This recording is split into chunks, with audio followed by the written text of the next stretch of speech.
Morning বন্ধুরা, তোমরা সবাই কেমন আছো? আশা করি সবাই ভালো আছো, সুস্থ আছো। আমিও খুব ভালো আছি। চায়ের কাপ হাতে আবার একটা নতুন সকাল নিয়ে তোমাদের সামনে হাজির হয়ে গেলাম। চলো আজকে ঝটপট তোমাদের সঙ্গে নিয়ে একটা নতুন ধরনের ব্রেকফাস্ট তৈরি করি। আজকে আমি আমার স্টাইলে একটা পাস্তা করে দেখাবো, খুব হেলদি, কালারফুল। চলো দেখতে থাকো কেমন।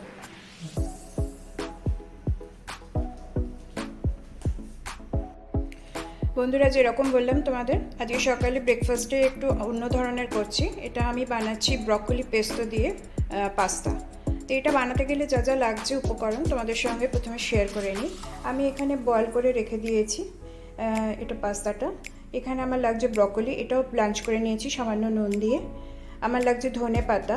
তোমরা এই ধনে পাতার জায়গা চাইলে পার্সলি ইউজ করতে পারো। আমার কাছে যেহেতু নেই সেই জন্য পার্সলি, বেসিল যে কোনো হার্বস ইউজ করতে পারো। একটুখানি লাগছে চিজ। আমি রান্নাটা অলিভ অয়েলে করবো। স্বাদ অনুসারে নুন, একটু গোলমরিচ, অরিগানো আর চিলি ফ্লেক্স, এই দিয়ে আমি রান্নাটা করছি। স্টেপ বাই স্টেপ তোমাদের দেখাচ্ছি, সঙ্গে থাকো, দেখতে থাকো। দেখো বন্ধুরা, প্রথমে আমি পেস্তো সসটা বানিয়ে ফেলছি। এটা বানাতে গেলে আমার যা যা লাগছে, প্রথমে এবার আমি দিয়ে দিচ্ছি ব্লাঞ্চ করে রাখা ব্রকলি। স্বাদ অনুসারে এবার সল্ট দিয়ে দিলাম, হাফ টিস্পুন ব্ল্যাক পেপার দিয়ে দিলাম, গোলমরিচ। এবার দিয়ে দিচ্ছি অলিভ অয়েল,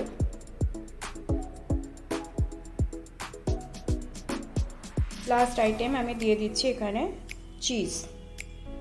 তোমরা এখানে চেডার চিজ ইউজ করতে পারো, পার্মেজান চিজও ইউজ করতে পারো, যেরকম অ্যাভেলেবেল সেই হিসেবে দিয়ে দিই।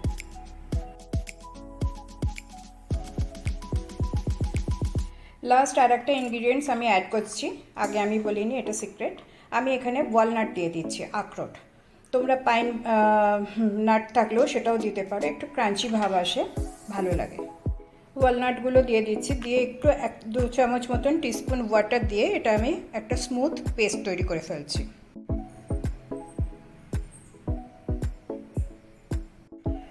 দেখো, গ্যাসের ফ্লেমটা অন করে দিয়েছি, ফ্রাই প্যানটা বসিয়ে এবার ওর মধ্যে আমি একটু অলিভ অয়েল দিয়ে দিলাম। তোমাদের সঙ্গে নিয়ে তো পেস্টটা বানালাম। দেখো, এরকম একটা সুন্দর গ্রিন কালারের একটা সুন্দর একটা এই পেস্তো সসটা তৈরি হয়েছে, যেটা আমি ব্রকলি দিয়ে করলাম। এবার আমি মূল রান্নায় চলে যাচ্ছি। সেদ্ধ করে রাখা পাস্তাগুলো দিয়ে দিলাম, দিয়ে এবার আমি যে স্মুথ ব্রকলি পেস্টোটা তৈরি করেছি এবার ওটা মিক্স করে দেবো।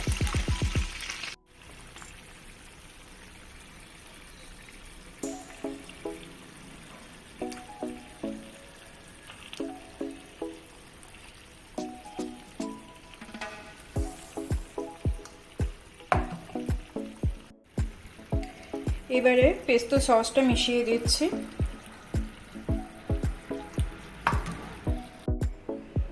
এরকম পর্যায়ে একটুখানি গোলমরিচ মিশিয়ে দিচ্ছি স্বাদ অনুপাতে। এবার চিলি ফ্লেক্স দিয়ে দিচ্ছি, এটাও স্বাদ অনুপাতে।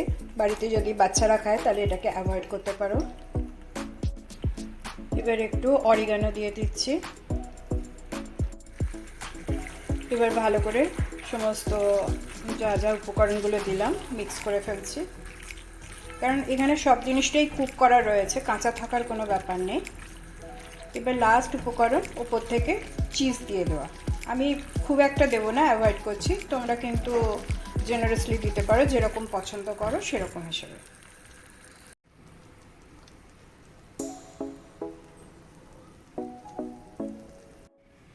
আমি আমার স্টাইলে কিভাবে ঝটপট বাড়িতে খুব থাকা কম ইনগ্রিডিয়েন্টস দিয়ে ব্রকলি পেস্তো পাস্তা বানানো যায় তোমাদের দেখালাম স্টেপ বাই স্টেপ।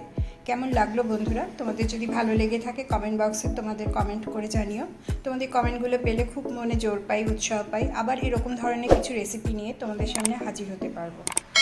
আজকাল বাচ্চারা প্রায় ভেজিটেবলস খেতে চায় না, এরকম ইন্টারেস্টিং ওয়েতে আমরা কিন্তু বানাতে পারি। যারা ডায়েট করছো তাদের জন্যও কিন্তু এটা খুব ঝটপট বানিয়ে ফেলা যায়, অথচ টামি ফিলিং, অথচ জিনিসটা হেলদি।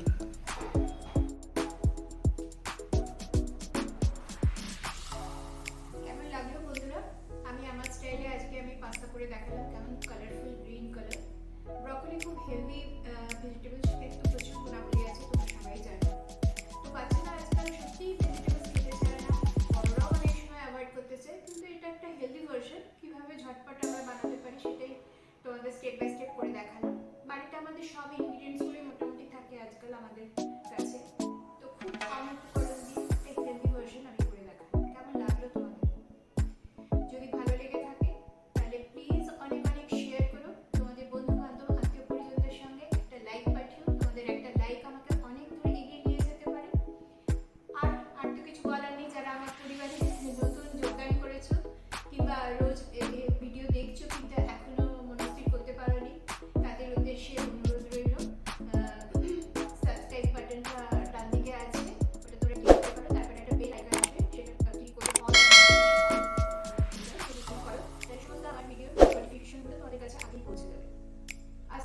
বক এইটুকুই। কালকে আবার তোমাদের সামনে হাজির হচ্ছি নতুন কিছু রেসিপি নিয়ে, আবার গল্প করতে আসছি তোমাদের সামনে।